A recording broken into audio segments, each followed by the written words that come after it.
આંતરરાષ્ટ્રીય મહિલા દિવસ અંતર્ગત સુરત સિવિલ હોસ્પિટલ ખાતે nursing association of India Gujarat branch દ્વારા વિવિધ ક્ષેત્ર સાથે સંકળાયેલી મહિલાઓનું સન્માન કરવામાં આવ્યું હતું। આજે સુરત સિવિલ ખાતે નર્સિંગ એસોસિએશન દ્વારા તથા ઇકબાલ કડીવાલાજી દ્વારા સમસ્ત અગ્રણી મહિલાઓનું સન્માન કરવામાં આવ્યું છે, જેમાં ચીફ ગેસ્ટ તરીકે શ્રીમતી ગંગાબેન પાટીલ, જે આપણા માનનીય CR પાટીલ સાહેબના ધર્મપત્ની છે, MLA શ્રીમતી સંગીતાબેન પાટીલ તથા આપણા લોકલાડીલા MLA તથા home minister Shri Harshbhai સંઘવીજીના wife madam બી ઉપસ્થિત રહ્યા અને સાથે સાથે અન્ય પત્રકારો, જે અલગ અલગ પત્રકારોમાં રિપોર્ટર્સ છે બહેનો, એમનું સન્માન થયું છે। સાથે સિવિલ હોસ્પિટલના જે એક્ટિવ પ્રોફેસર્સ છે, યંગ પ્રોફેસર્સ છે, સિસ્ટર્સ જે ખરેખર પેશન્ટની બાજુમાં રહીને એમની સેવા કરે છે, આયામાસીઓ કે જે ખરેખર એમની દિલથી સેવા કરતા હોય છે, ઓર્ગેન ડોનેશનની ટીમ, સાથે સાથે અલગ અલગ વિભાગમાં જે ડિલિવરી કરવામાં મદદ કરે છે, ગાયનેક વિભાગના વડા,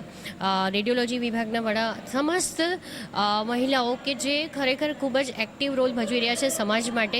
અને એ રીતે અમુક લેખક મહિલાઓ, અમુક જેને સ્વિમિંગ સારું કર્યું છે, તો સમાજમાં અલગ અલગ વિષય પર અલગ અલગ સારું કામ કરતી મહિલાઓનું સન્માન થયું છે, જેમાં ખાસ કરીને અમારા કોલેજના dean madam doctor Ragini Verma madam, superintendent doctor Ganesh Govekar, additional superintendent doctor Dharitri Parmar તથા સર્વે ફેકલ્ટીઝે હાજરી આપી હતી। અને મને કહેતા ગર્વ થાય છે કે દર વર્ષે અમે સુરત સિવિલ હોસ્પિટલમાં આ કાર્યક્રમ કરીએ છીએ અને સાથે સાથે આ વખતે એ ધ્યાન રાખ્યું છે કે યંગસ્ટર્સ કે યંગ મહિલાઓ જે સારું કામ કરી રહી છે એને બી આપણે પ્રમોટ કરવા જોઈએ। ખાસ કરીને કેન્સર વિભાગની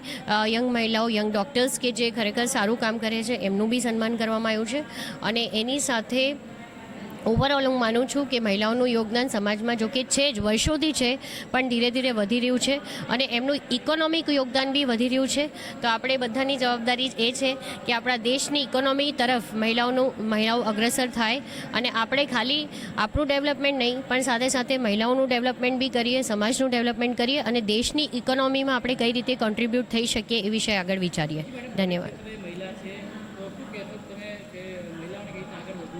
હું ચોક્કસ માનું છું કે મહિલાઓએ પોતાનો સમય, પોતાની એક કારકિર્દી બનાવવી જ જોઈએ અને એમાં એનું પૂરું ડેડિકેશન હોવું જોઈએ।